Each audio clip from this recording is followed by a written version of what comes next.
am king, I am king, I am king, I am king. We can settle this like you got some class, so we can get into some gangster shit.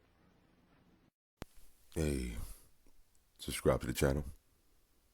This is Kimi.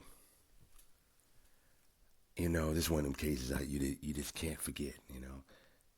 I had to bring it back, Baltimore, when they, you know, got them police officers.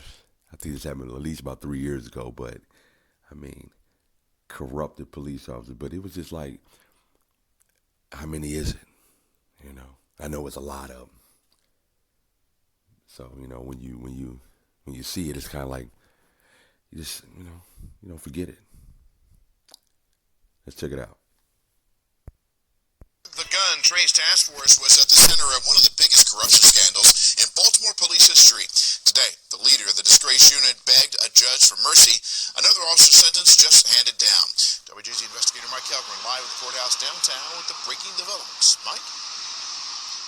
Vic, Sergeant Wayne Jenkins got 25 years in federal prison earlier today, and moments ago, Detective Marcus Taylor got an 18-year sentence. He gave a rambling speech to the judge. He says he is innocent. He vows to fight this. She says that she regrets that he feels he wasn't treated fairly. She gave the government exactly what they wanted. Again, an 18-year sentence for him. A judge sentenced Sergeant Wayne Jenkins to 25 years in federal prison. You have a gun and cocaine, probably, I would say 2 1/4 just by looking at it. The former head of the corrupt Baltimore Police Gun Trace Task Force wept and apologized for crimes that prosecutors say included at least 10 armed robberies, planting evidence, falsifying overtime, and selling $1 million worth of drugs, including prescriptions looted from pharmacies after Freddie Gray's death. Do you have anything you'd like to say on behalf of your brother? No, sir. Jenkins' family declined comment, but he wept in court, apologizing to his loved ones and the people of Baltimore, including victims like the Davis sisters, whose dad died after Jenkins wrongfully started a car chase. 7 years later, we find out that corrupt cops who swore to protect and serve were nothing more than criminals. He apologized for it, Mr. Jenkins, but it still hurts. It still hurts. What did you think of his apology? Did you think it was sincere? I believe it was sincere.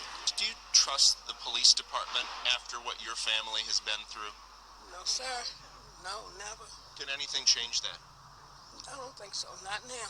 Federal prosecutors say the Gun Trace Task Force was a criminal gang, describing their corruption as breathtaking, saying officers were greedy and arrogant. They wanted the maximum sentence for Jenkins, 30 years, to send a message. In sentencing Jenkins to less time, the judge said she believed he accepted responsibility and regretted what he'd done. Do you think this sends the right message, this sentence? It should. If it doesn't, there's something wrong. Something really wrong if this doesn't send the right message. There are more than 1,700 criminal cases in Baltimore City that have been impacted by the actions of these officers. Both Jenkins and Taylor will serve a period of supervised probation after their eventual release. Live at the federal courthouse, Mike Halgren, WJZ. Mike, thank you. Detectives Evodio Hendricks and Maurice Ward will be sentenced tomorrow.